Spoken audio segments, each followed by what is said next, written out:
Let's welcome in now Brian Gantz, CEO of Byrna Technologies, and Peter Earle, senior economist at the American Institute for Economic Research. Gentlemen, welcome. Thanks for coming on. Okay, so Brian, I'd like to start with you.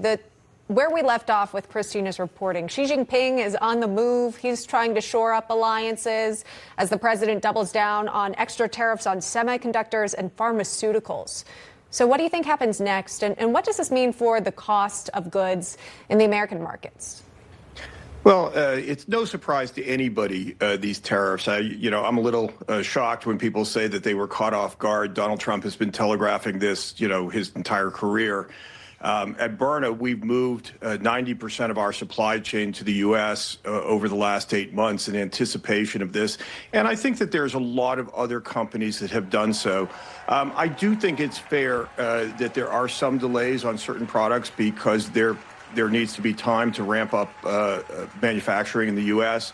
But there is no doubt that this is going to lead to significantly greater manufacturing in the U.S.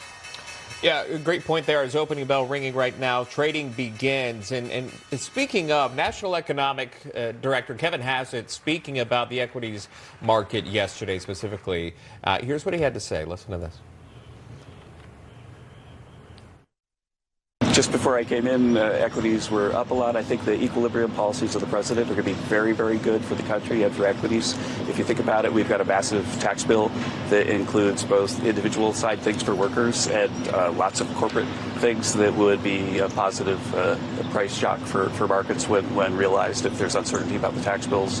The dereg is really good for companies. It cuts like all this regulatory high red tape that they have to spend money on and so on. And so I don't see how the long run, a year from now, the policies that we're looking at are viewed as anything other than a big positive for equity markets. So, Peter, a bit of positivity coming out, at least there, but then this happened. He added that more than 10 countries have made, quote, amazing trade deal offers to the United States in response to the Trump tariffs, and that he believes the U.S. would, quote, 100% not face a recession this year. So big news there. 10 countries already made this amazing trade deal offers. Remember, more than 70 have already come to the table. Seems that they are slowly working through the process and the queue, if you will, of solidifying these deals. Peter, do you see progress, positive progress here? Well, you can never say there's 100% chance of no recession, but the quicker that we can get to some basis where the tariffs are, known and laid out, and there's a lot less uncertainty out there, the quicker businesses can start to plan around them.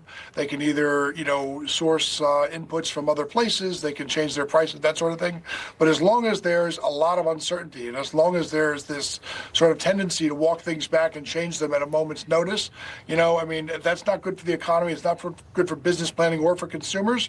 And that's what's going to eventually be the thing. That will be the trigger, that uncertainty that eventually leads to either, consumers pulling back for the market or businesses pulling back, and then, a higher likelihood of a recession. Sure. Like I said, as Trump said himself, he's flexible. So that might leave the door open to trying to make a deal with even more countries as they continue to get in line, get in the queue for calling the White House. Brian Gantz, Peter Earle, thanks so much for joining us this morning.